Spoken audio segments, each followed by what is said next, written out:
సంగారెడ్డి జిల్లా సదాశివపేట మండలం ఆరూరు గ్రామంలో కట్టమైసమ్మ అమ్మవారి ఆషాఢ బోనాల ఉత్సవాలు భక్తి శ్రద్ధలతో నిర్వహించారు. గ్రామ సర్పంచ్ లావణ్య మధుకుమార్ యాదవ్ ఆధ్వర్యంలో జరిగిన ఉత్సవాలకు డీసీసీ అధ్యక్షురాలు నిర్మలా జగ్గారెడ్డి హాజరై అమ్మవారికి బోనం సమర్పించారు.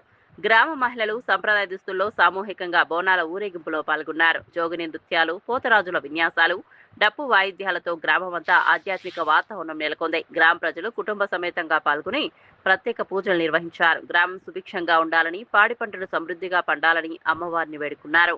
ప్రతి సంవత్సరం కుల మతాలకు అతీతంగా ఈ ఉత్సవాలను ఘనంగా నిర్వహించడం ఆనవాయితీగా కొనసాగుతోందని నిర్వాహకులు చెప్పారు. కార్యక్రమంలో ప్రజాప్రతినిధులు, వార్డు సభ్యులు, మహిళలు, యువకులు పెద్ద సంఖ్యలో పాల్గొన్నారు.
నిన్నటి రోజు ఆరూరు గ్రామంలో పోచమ్మ తల్లికి బోనాల కార్యక్రమం ఆషాఢ మాసం కాబట్టి ప్రతి సంవత్సరం కూడా ఆషాఢ మాసంలో మొదట ఆరూరు గ్రామంలో ఉన్న దేవతకు పోచమ్మ తల్లికి బోనాల కార్యక్రమం చేస్తాం. రెండవసారి మైసమ్మ తల్లికి చేస్తాం. కాబట్టి నిన్న అందరూ కూడా పార్టీలకు అతీతంగా కానీ కులాలకు అతీతంగా కానీ అందరూ సహకరించినందుకు వారికి ప్రత్యేక ధన్యవాదాలు. ఎందుకంటే అంగరంగ వైభవంగా బ్రహ్మాండంగా పోచమ్మ తల్లి బోనాలు నిన్న అయినాయి. ఈరోజు మైసమ్మ తల్లికి సంబంధించి ఈరోజు బోనాల కార్యక్రమం మధ్యాహ్నం 3:30 గంటలకు ఆ టైంలో ఉంటుంది. ఎందుకంటే ఈరోజు మైసమ్మ తల్లికి రతి కార్యక్రమం ఉంటుంది. మేకలు అందరూ, ఎందుకంటే దాతలు కానీ మొక్కుకున్న వాళ్ళు కానీ ఇచ్చినవి వచ్చి అక్కడ మైసమ్మ తల్లికి ఆవతిచ్చి రతి పోసే కార్యక్రమం ఉంటుంది. దానికి కూడా అందరూ సహకరించి అధిక సంఖ్యలో అందరూ కూడా కుల మత పార్టీలకు అతీతంగా అందరూ సహకరించి అందరూ రావాలి, అందరూ సహకరిస్తున్నారు కాబట్టి ఈ సంవత్సరం బ్రహ్మాండంగా మైసమ్మ జాతర జరుగుతుంది. అందరూ సహకరించినందుకు మా గ్రామస్తులకు, వేరే గ్రామం నుంచి వచ్చిన వాళ్ళకు కూడా ప్రత్యేక ధన్యవాదాలు. ఎందుకంటే అంగరంగ వైభవంగా, ఎందుకంటే మా గ్రామంలో మైసమ్మ దేవత అంటే నమ్ముకున్న దేవత, మా గ్రామ దేవత. ఎందుకంటే వర్షాలు పడకపోయినా గ్రామ దేవత 100% తప్పకుండా ఆమె చేసి ఆషాఢ మాసంలో బోనాల కార్యక్రమం ఇది చేసినప్పుడు తప్పకుండా వర్షాలు పడుతుంటాయి. కాబట్టి మా గ్రామంలో ఉన్న అందరి కూడా సుఖ సంతోషాలతో ఉండాలి, పంటలు మంచిగా పండాలి, పాడి పశువులు బాగుండాలి, అందరూ కూడా సుఖ సంతోషాలతో ఉండాలని కోరుకుంటూ జై తెలంగాణ.